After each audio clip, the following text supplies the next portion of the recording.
সালামু আলাইকুম রহমতুল্লাহি বারাকাতু। আমরা যখন ছোট ছিলাম তখন দেখছিলাম আমাদের বাড়িতে বা আমাদের আত্মীয়স্বজনের মধ্যে এরকম ইফতারি বানায় বানায়া আত্মীয়স্বজনের বাড়িতে দিত অথবা মানুষ সবাই মিলে খাইতো।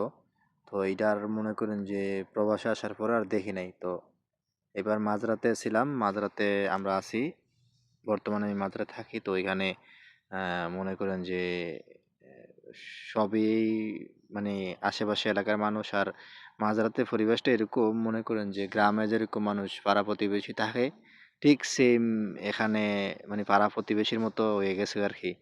তো কয়দিন আগে বাগিনারা দাওয়াত দিয়ে নিছিল আমরারে। তো ভাবলাম যে তাদেরকেও ইফতারি কইরা খাওয়ানো দরকার। তো এই সুবাদে একটা পার্টির আয়োজন করা হয়েছে। তো ইফতারি, এত টাকা ইফতারি তো আর কিনে আনা সম্ভব না, প্রায় 20-25 জন লোকের। তো ভাবলাম আমরা নিজেরাই সবাই মিল্লা আয়োজন করি, এতে করে আমাদেরও মন মানসিকতা ভালো থাকলো, সবাই মিল্লা খাওয়াইলা খাইলাম আর কি।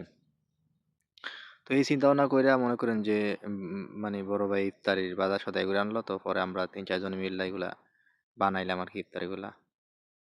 চেষ্টা করছি যতটুকু ভালো বানানোর, চেষ্টা করছি সর্বোচ্চরা। আল্লাহ আলহামদুলিল্লাহ পর্যন্ত সবাই খাইছে, ভালো হয়েছে, খারাপ হয়েছে না। তো সবাই মিল্লা এগুলো বানাইলাম আর কি। আসলে প্রবাসের মাটিতে একটু একটু আনন্দ ফুর্তি না করলে মনে করেন যে সময়টা কাটে না আর কি।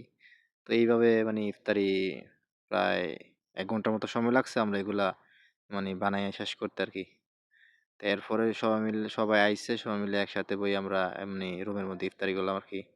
ইফতারি খাওয়া দাওয়া করলাম। এইভাবেই মনে করেন যে প্রবাসীরা একটু একটু আনন্দ ফুর্তি করে আর কি। তো যারা এই পর্যন্ত ভিডিও দেখছেন সবাই ভালো থাকবেন আশা করি। আর এরকম আরো ভিডিও পেতে অবশ্যই আমার সাথে থাকবেন। আপনাদের সবাইকে ঈদের শুভেচ্ছা, অগ্রিম ঈদ মোবারক। আর সবাই ভালো থাকবেন, প্রবাসীদের জন্য দোয়া করবেন। আল্লাহ হাফেজ। সালামু আলাইকুম রহমতুল্লাহি ওয়া বারাকাতুহু।